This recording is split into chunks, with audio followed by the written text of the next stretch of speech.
I was just your average type of guy living in a family-oriented home, a fatherless home, I might add, with a mom that loved me to death.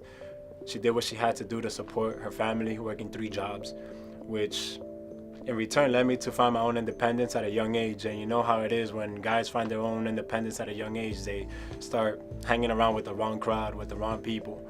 So started meeting up with guys at the park, doing guy stuff, parties, clubs, women, smoking, which in return started meeting up with more people. And I saw some guys that were a part of one of the largest gangs in the United States. Wanted to hang out with them, started to hang out with them, started talking to them, we got connected.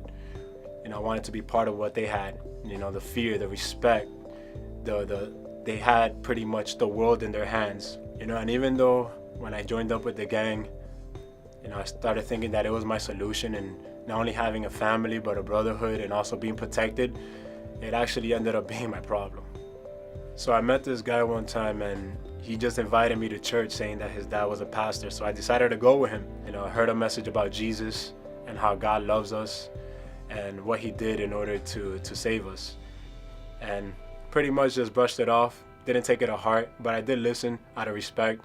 A couple of days later, it really struck a nerve in me. So I started thinking much more deeply about my life, so it just really crept up on me, the fear, just knowing that I didn't have God in my life and what would happen to me if I was to go without God.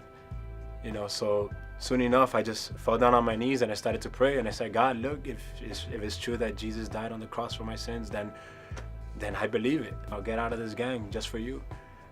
I had a dream, vision, I don't know what it was, but I just saw myself standing and people just running towards me.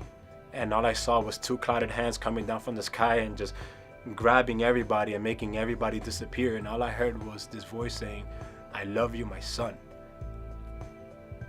At that time, I didn't understand what was going on. But I found out the following day what that actually meant.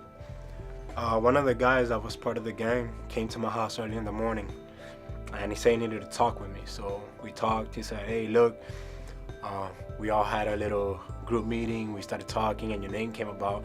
And all of a sudden, he just said that for some strange reason, nobody understands why this is happening, but they don't want you to be part of this gang anymore.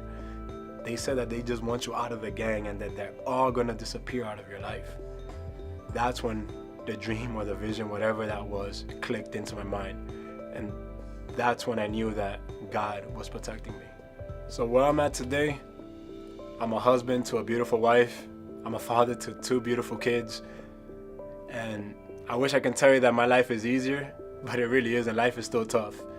But just knowing that God has my back and that I'm always protected, that's all I need in life.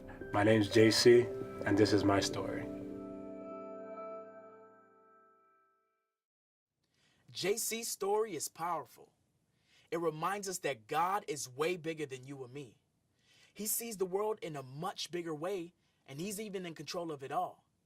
Now, I know it may be a new thing for you, but you don't have to be scared and trust in God.